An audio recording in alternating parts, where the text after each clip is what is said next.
Thanks for joining us again for the Clive Barker Podcast, episode 124, Christopher Carrion's Autograph.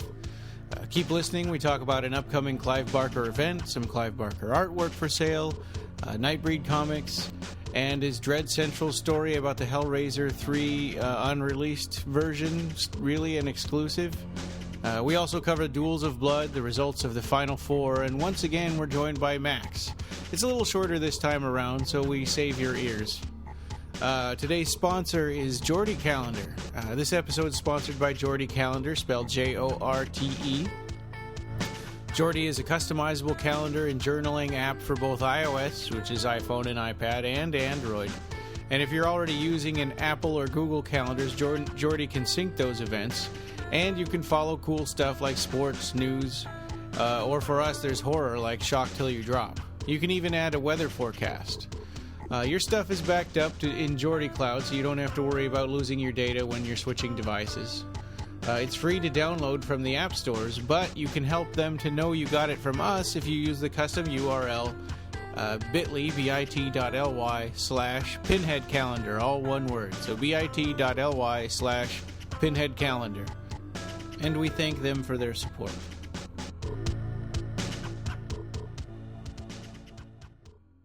In the Exit Theater in San Francisco, California, December 1st through December 7th, there will be a play production of Paradise Street. Interesting. I don't know if I've ever heard of that. What is that exactly? It's like a Midsummer's Night's Dream crossed with a Christmas Carol, crossed with a Blackadder episode. That's what it says in the theater website, basically.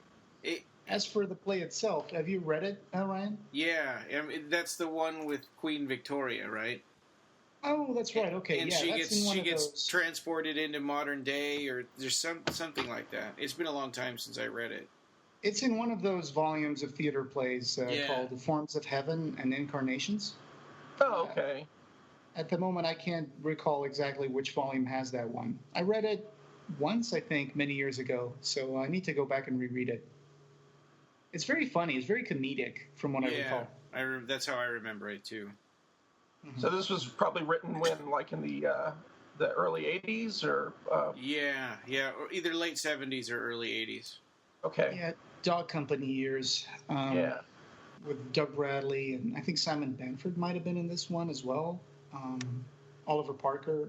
So, yeah, it's back to the good old days of, like, Dog Company. And Pete Atkins was a part of that, too, right? Yeah, that's right. Yeah, I think he was also in this when they were producing this play. I think he was already a part of it. Oh, cool. So this one's not exactly news, but Dread Central, they had a headline that says "Exclusive Unused Story for Hellraiser 3." And this article was written by Steve Barton on the 18th of August, 2016. And basically, they had a podcast. Dread Central has a podcast called Brainwaves, where they interviewed Doug Bradley the day before, and he told them the story. The Egyptian version of Hellraiser 3. He told them the story about that, and this guy went nuts and said, "Oh, this is a brand new, exclusive for Dread Central," and it's like a lot of us, know that have read about that a long time ago. Oh yeah, well, I was just going to say Paul Kane did a wonderful job of telling that story in the Hellraiser films and their legacy book. Okay, well so there's one more that So I was getting in an argument with this guy on the comments. And that's one that I didn't even cite, because I told him, it's in Building the Beast in Stages, the 1993 essay by Pete Atkins, and then it's on Clive Barker Revelations. Yeah, and there's also which Hellraiser commentary is it? Hellraiser 3, where they talk about that, or is it the first Hellraiser commentary? It might be the third one, I think. Okay, yeah. So it gets talked about there also. So there's a bunch of places where people can find this story, but and then one guy chimed in and goes, "Oh, well, this interview with Doug Bradley is exclusive," and that's not what the title says. The title says. Yeah, I'll give him that. I mean, the interview is exclusive, but this is not new news. This is like old news. No. But hey, maybe I'm sure it reaches people that haven't heard of it before. It's just it's too bad they're kind of chipped away on the whole exclusive end of it. But Sure. Yeah. But it's great that they're putting this out there for a wider audience. And hey, maybe a lot of people will learn about this from our show notes as well. And there's also a little bit of a connection to the failed remake of The Mummy for Universal that Clive Barker was involved with at one point with Mick Garris. And we've talked about this in the podcast a couple of times. There were drawings that came out in Fangoria, and there was an interview with Mick Garris, and there was an in-depth article about the Mummy movie with Brendan Fraser. Was that the guy? Mm-hmm. Yeah. And so there were several attempts. I have some of the scripts, unfortunately not the Clive Barker Mick Garris script, but I have other failed scripts, adaptations for the Mummy remake. And it says here in the Dread Central story that it was a story set in ancient Egypt. The Great Pyramid was a lament configuration that was built to raise the great pharaoh who was the first Cenobite. And I think I remember there was at least something that Mick Garris, I think, said where one of the things that was left from their idea for the Mummy, and I think this might have carried some of that ideas from Hellraiser, was that Brendan Fraser opens a Book of the Dead, I think, in the movie, as kind of a puzzle lock. And he said that was something that they came up with for the failed Clive Barker adaptation of The Mummy.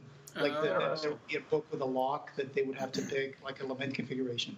So, if anybody knows more about this, please let us know in a comment to correct me if I'm wrong. I've never seen the Mummy movie. Is it good, the Brendan Fraser film? Yeah, the first one is pretty fun. Sure. I didn't like it just because of, I was kind of, at the time, I was kind of like, why didn't Clive Barker get to do this one? And so I was going to, and then it's goofy instead of being horror. And it just kind of, it's sort of a PG-13 action romp sort of a movie. Popcorn movie. It's entertaining, I think. It's kind of adventurous in a way. It's a little too comedic in parts. Funny thing is, it also has the actor who plays Swan in in the Lord of Illusions. Right. Oh, really? Yeah, he's in there. He plays this very cowardly half brother to Brendan Fraser, I think. Wasn't he also in Stargate? Not the show, but the movie. Maybe I haven't seen Stargate in a long time, even though there's a Blu-ray right there, but I haven't. Yeah, I know he was in the film There Will Be Blood, I believe. Is it Kevin J. O'Connor, right? Yeah. Right, yeah. I got to meet. Is he the guy who pretends to be brothers with the main character in There Will Be Blood? I think so, yeah. So, good movie. I got to meet him in Chicago a couple of years ago. He came by our table and that's looked awesome. at the box. Yeah, it's really cool. Excellent. He's part of the Clive Barker family now. Oh, yeah. So, just a quick shout out to Russell Cherrington, who's been on the. When I was writing up this story about he's got art for sale, and I was writing up this story, I didn't realize how many times Russell had appeared on our podcast, but it was like 6 times that he's been on. Wow. During all the Occupy Midian stuff. Yeah. I think some of those were Occupy Midian on location recordings. Yeah. Recordings that we also had, but yeah, sure. What kind of art is he selling? Clive Barker original paintings. So the main one that he's talking about, or that he's been advertising, is Tarrie Cat 1, which is kind of a big deal because that one appears in the Aberrat books. Maybe book 2, I can't remember, or 1, but I think so. Yeah. So that one's a big deal, but he's got other art that he's also selling that he hasn't put up pictures for, as far as I know, but he says various prices. Tarrie Cat 1 is $5,000, and I think he's got go all the way down to sketches and stuff that he's selling. Oh, so I'm wishing all the best, and that those paintings can find a good home. Yeah, definitely. It'll be interesting to see who buys them and where they end up and stuff. We've got a link to that that post I made in the show notes so that we can. So that you can track down Russell if you're interested in finding out what he's got. And the last one, this is a pretty recent story, but it looks like Boom's Nightbreed comic series is available now on Comixology. Mm-hmm. So, do you use Comixology? I think I downloaded the app, but I never really got into it. No, I mean, I looked into it once. I never really downloaded the app, to be honest. I prefer to read comics in physical form. Yeah, me too. Unless I have The problem I've had with comic apps is that you download the app and you buy a bunch of stuff, and then one day you've got a phone update or whatever, and they ask you to log in, and you can't remember your login, and all of your comics are gone. Oh, right. I think I bought the entire series of The Walking Dead one time, and I only read maybe one issue, and then they were all gone. I think all these apps and all these online services where you pay like a monthly bill, whether it's like $4 a month or whatever, or $10 a month. But it's like you have to consider those. You're not buying them. I just consider that more like an extended, indefinite rental. Right. You know, it's like access to a library. Right. Yeah. So it's like you may think that you're buying them, but you're really just buying access to them, and it's not guaranteed usually that will last 20 years or 30 years, you know? I mean, sometimes apps and companies go out of business, and that's my only peeve about this sort of like services is just look at them as like a library, online library or a rental service. Yeah. Really. So at least nobody can take away my physical comics that are on my shelf. Well, they can. Oh. They'd have to break into your house, but... That's true. They can steal them. Yeah. It's always nice to have the digital backups, you know, for reference, so you don't have to break open your comics all the time, you know. So if you got doubles of, you know, a physical copy as well as a digital copy, I'd love to have a digital copy of everything I own, but it'd just be an impossibility at this point, you know, because I do have so many comics from my childhood still, so.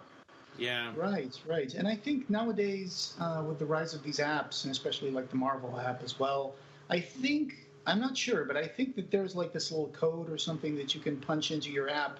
If you buy a physical comic, you can also get the online comic on your app. So I think that's very smart. That's the way it should be. That's a really good idea.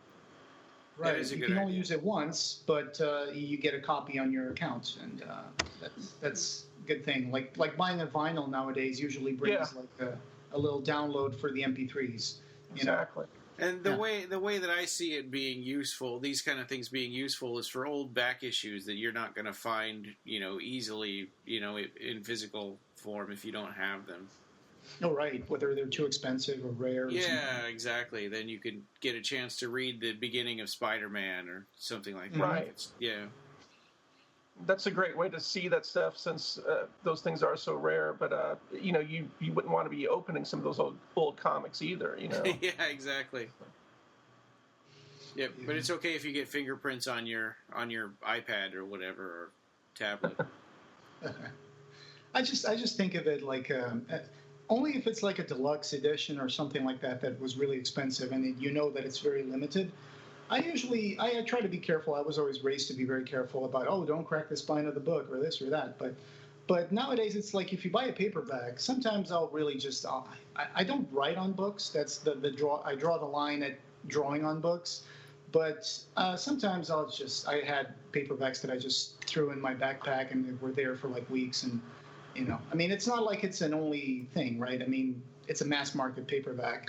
Right. And for comics, you know, sometimes I've had comics that I really didn't care that much if I kept them pristine or not. But I know that there's a lot of collectors out there who grade their comics and they stick them inside this hard shell thing, and it's like, it's a 9.5, and I'm never going to touch this again. And you know, they consider it an investment, and I guess, you know, it's possible to buy comics as an investment, but sometimes by accident. Sometimes by accident, I invest in comics. Back in the day, I bought Preacher #1. I still have it, and I never really got into it, so it's in pretty good shape. But so I looked up recently because of this series that's out now that's skyrocketed. I can't remember how much it was. I think it was at least $300 for it. Oh, wow. So you got a good chance there to make some money. Yeah.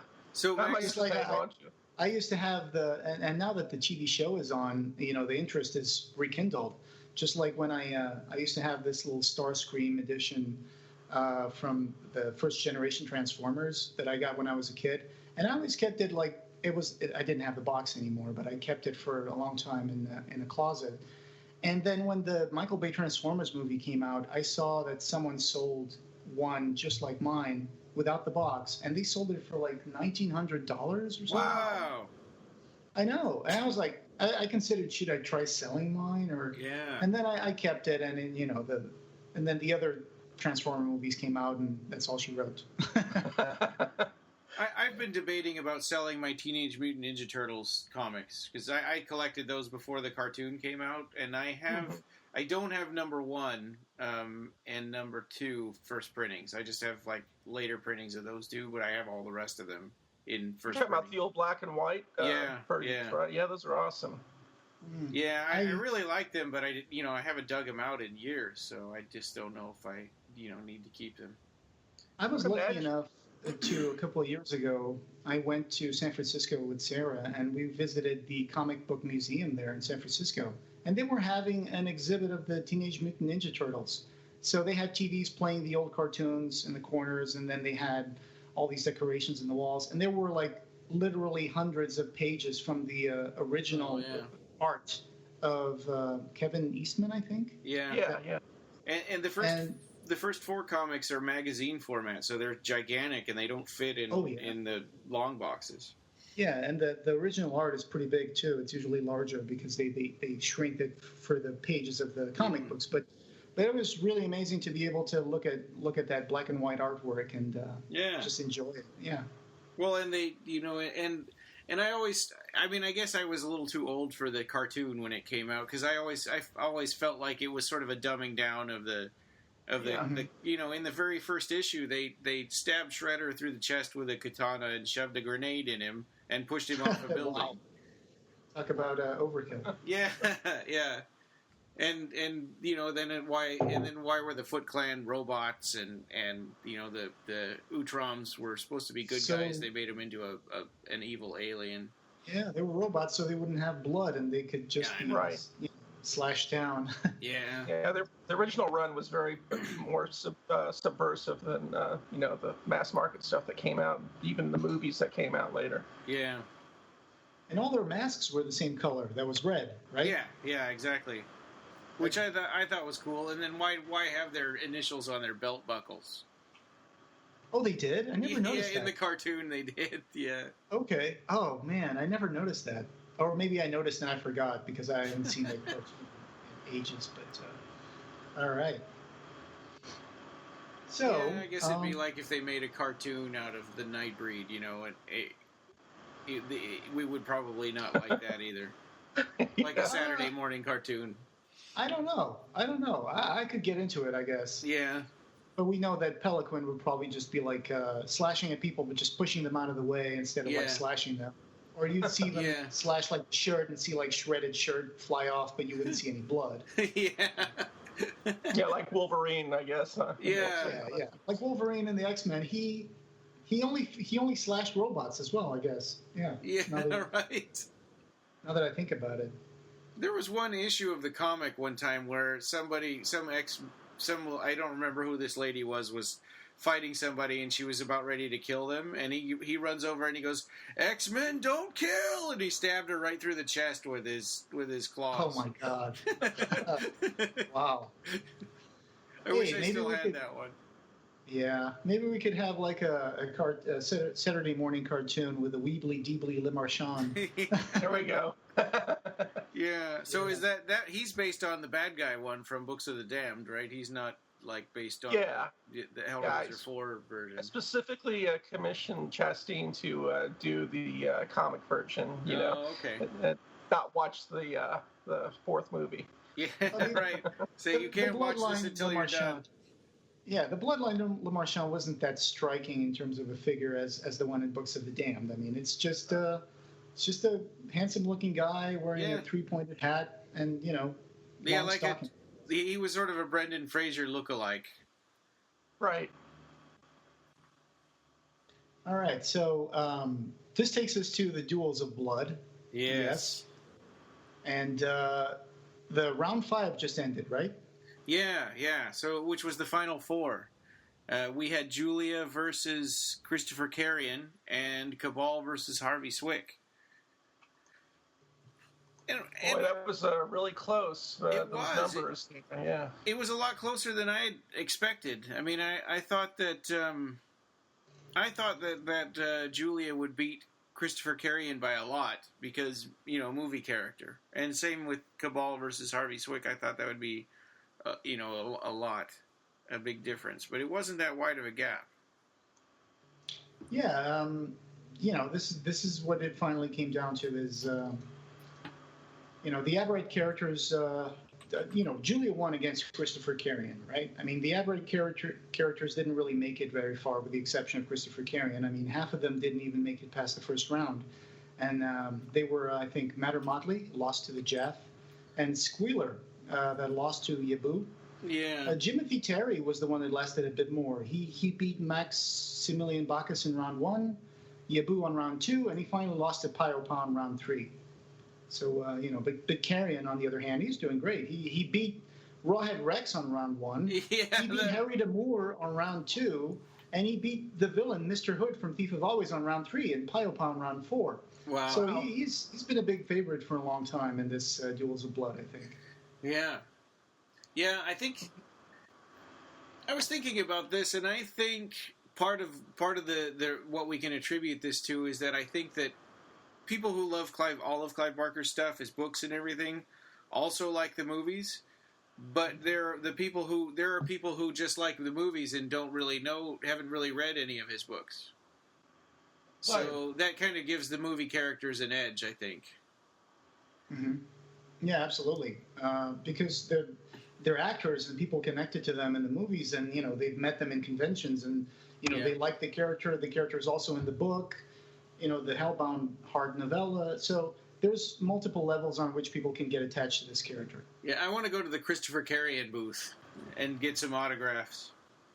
Yeah, good luck with that. Yeah. Well, you can probably see the painting, I guess, if you're in LA and you're looking at a Clive Barker exhibit, but that's pretty much it. Yeah, I think that would be a real treat to see that in person, because I can imagine it's a pretty big piece. At least. Do you guys know what the size of the original is? Oh yeah, we saw it actually. Oh, how cool! Was it like 3 foot by 4 foot maybe, or it's pretty big? Nice. Yeah.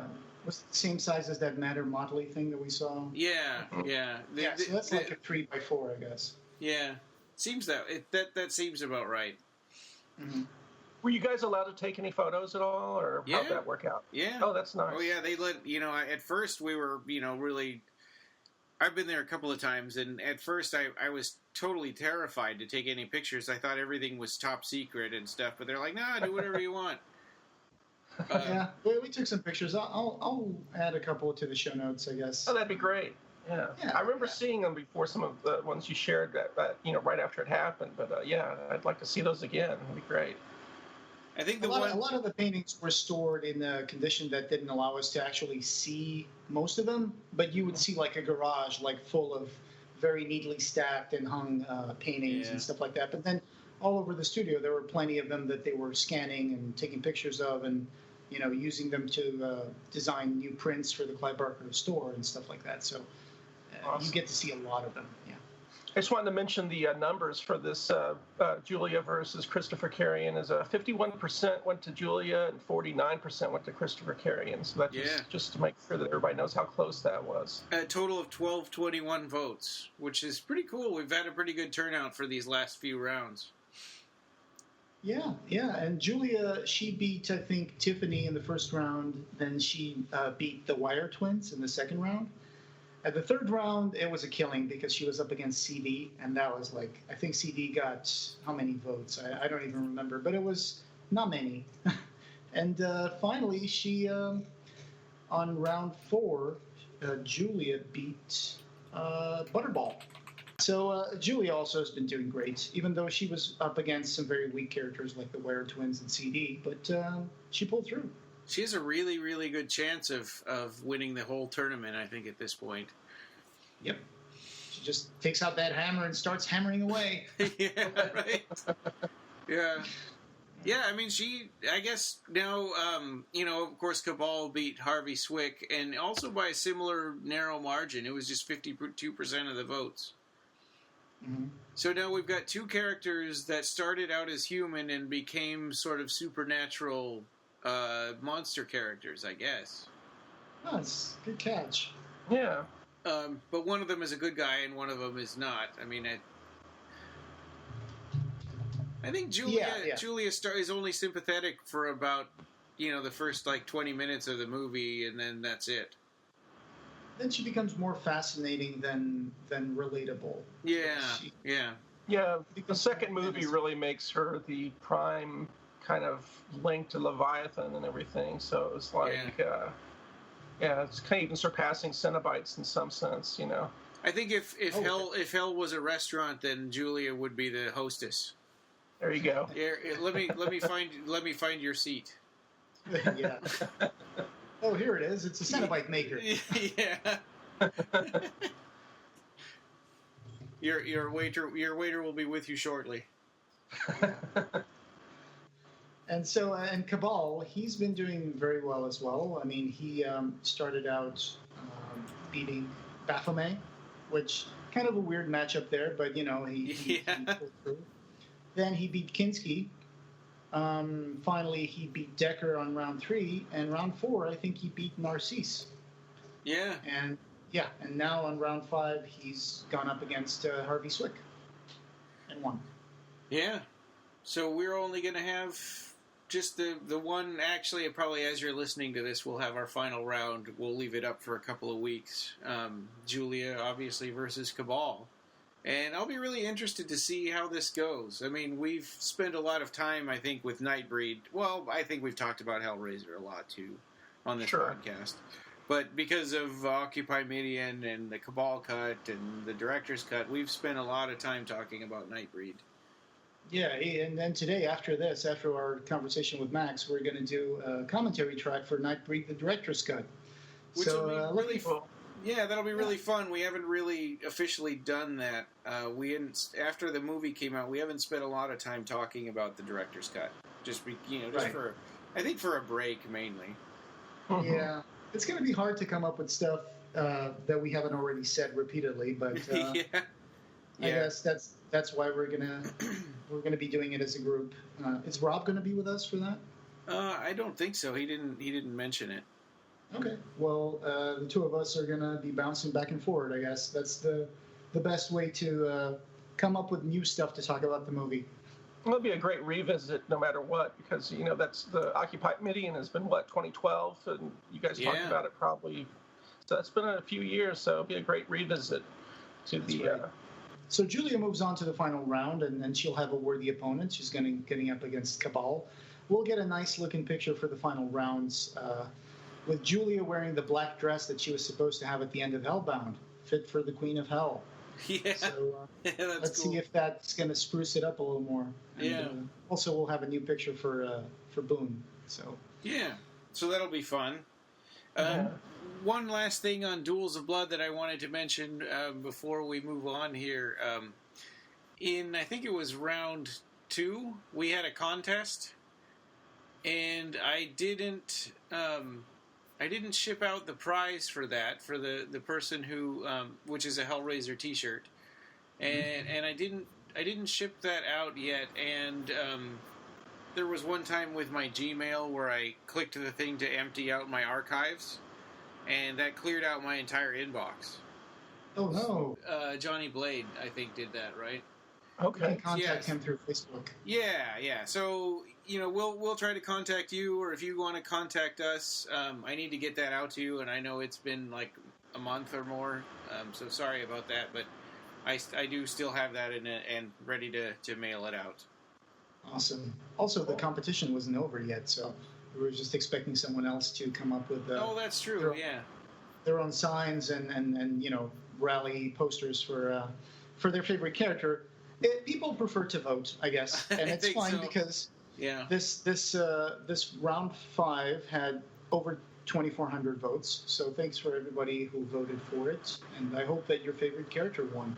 Yeah, well, and this is the first time we've done anything like this, too, so we didn't really know what the reaction was going to be, or, whether contests would help or not, and so I think, if we do this again next year, it'll be a little smoother.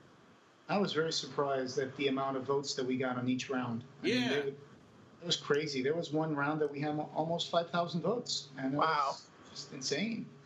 I was like, yeah, I know we can vote like every 15 minutes, but I don't know if too many people were voting repeatedly. I don't think, or 5 minutes, actually. Yeah, I didn't have patience to do that. I would, every time I was working on the website, I would vote. But I didn't sit there and go, oh, come on, 5 minutes, and, Yeah. Hey, who knows? So I think there was a lot of people just coming across our website and voting for it, and I hope that it helped give a little more traffic to both Clive Barker Podcast and the Pyramid Gallery. Yeah. Oh, yes, sir. Yeah, definitely. So what we've got coming up here in the future... actually, this is in the past. Our last episode of the podcast, Jose, you and Rob talked with Paul Kane about his new book, yes. Sherlock Holmes and the Servants of Hell, and the upcoming book that he's working. That I guess it's almost done, right? The Blood Red crossover with Sherlock Holmes. Yeah, the Crimson Mystery. Yeah. I think he was signing some pages for the hardbound edition of that. So wow. I do believe that yes, it's in the final stages. So I think it's available for pre-order, if I'm not mistaken. But we'll definitely post up more information about that. That's cool. When we talk to Paul Kane. It was a really good show. I just listened to that last week, I believe it was. Oh, excellent. I'm glad you enjoyed it. We had some technical issues for a couple of shows here, but there was one time when, of course, you were a guest and we had some technical issues in the recording. And there were a few technical Skype issues with Paul Kane's call. Luckily, we fixed those in editing, so hopefully it turned out to be an enjoyable program. Yeah, I couldn't tell anything on my side. It sounded great. Excellent.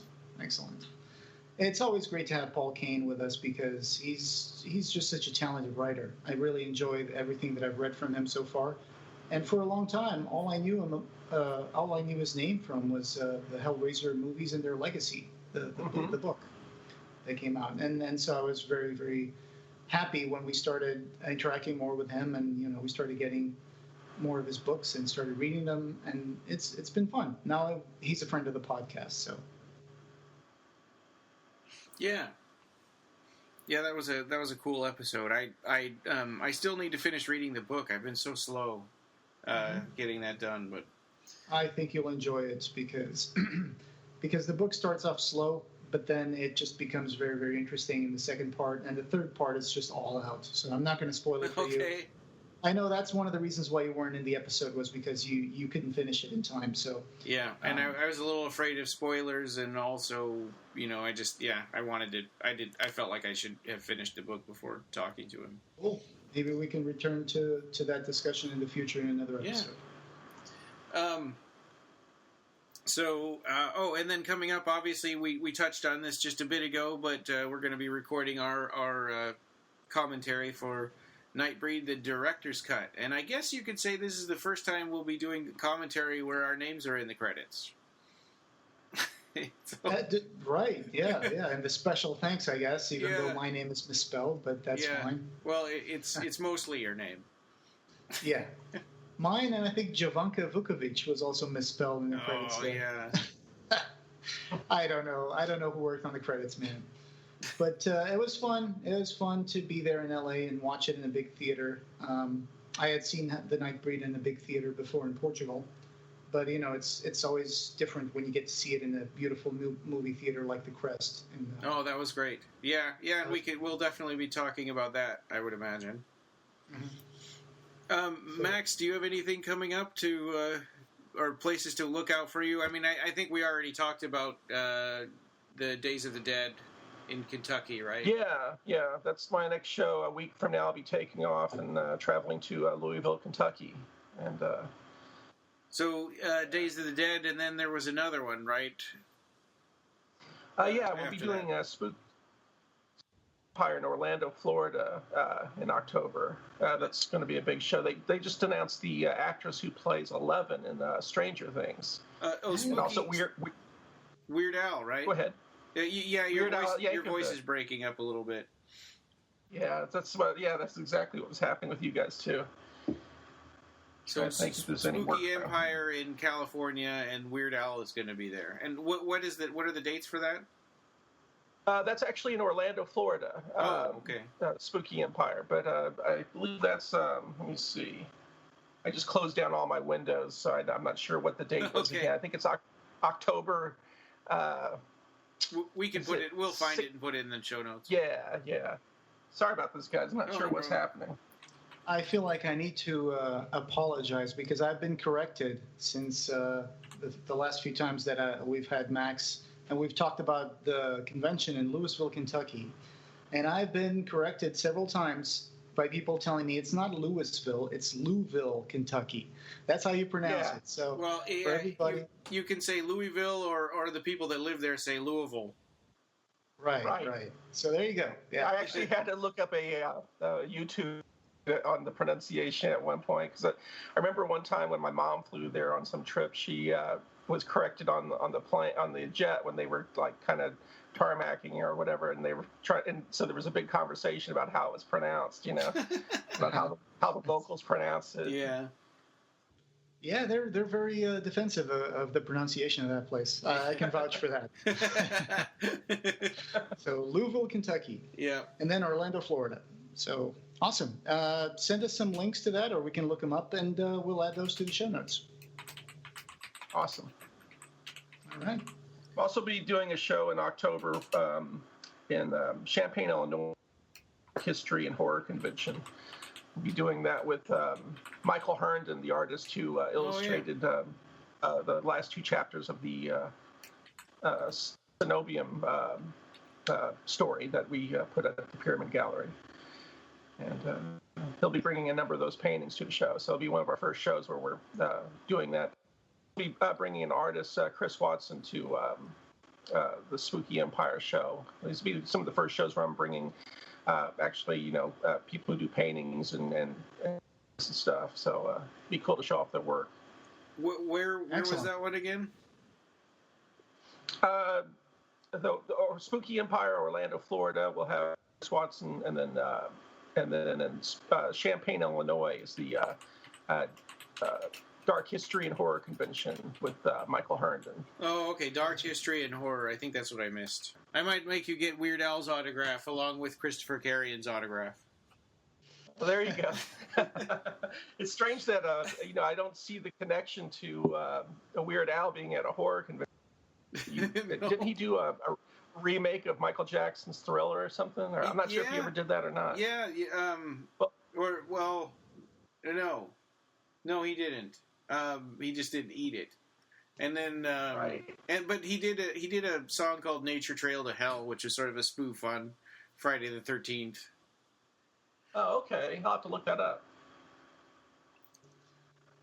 I've been a long time fan of his from back in the days of the Dr. Demento show and everything. So I remember seeing his rise from, obscurity to this huge, he's pretty big these days, I think with the internet, especially, and the younger generation are really digging his stuff. So. Yeah. Oh, yeah. I love that stuff. Sarah really loves his movie UHF. And, me too. Oh, yeah. Yeah, all of that stuff. We're teaching poodles how to fly. Hey, you can argue that there's a horror scene in that when the guy runs his hand through the saw and goes like, "Oh no, call me Mr. Butterfingers." Yeah, blood is just squirting. Emo Phillips. And did you know the turtle is nature's suction cup? What? Yeah, I gotta rewatch that. We should do a commentary track for UHF. Yeah, definitely. There you go. Yeah. Anyway. Bonus content. Yeah. So, okay. Well, thanks for being with us again, Max. It's always a pleasure to have you here. Thanks for having me, guys. It's always a good time. You can find the show notes for this page and lots of Clive Barker news and features at www.clivebarkercast.com. Leave comments there or get them directly into the podcast by clicking the Send Voicemail tab on the right. Please follow us on Twitter at BarkerCast or at Occupy Midian. Like us on Facebook and join the Occupy Midian Facebook group. You can listen on the site or subscribe to the podcast on iTunes, Stitcher, Libsyn, TuneIn, Pocket Cast, Google Play, and Double Twist. Subscribe to our YouTube channel as well. Please take a couple of minutes to leave us a review on iTunes. It means the world to us and helps us spread the word about Clive Barker. The Clive Barker Podcast, or BarkerCast, is an independent editorial fan site and podcast that is not affiliated with or under contract by Clive Barker or Seraphim Films. This is a labor of love by the fans for the fans. Thanks for listening.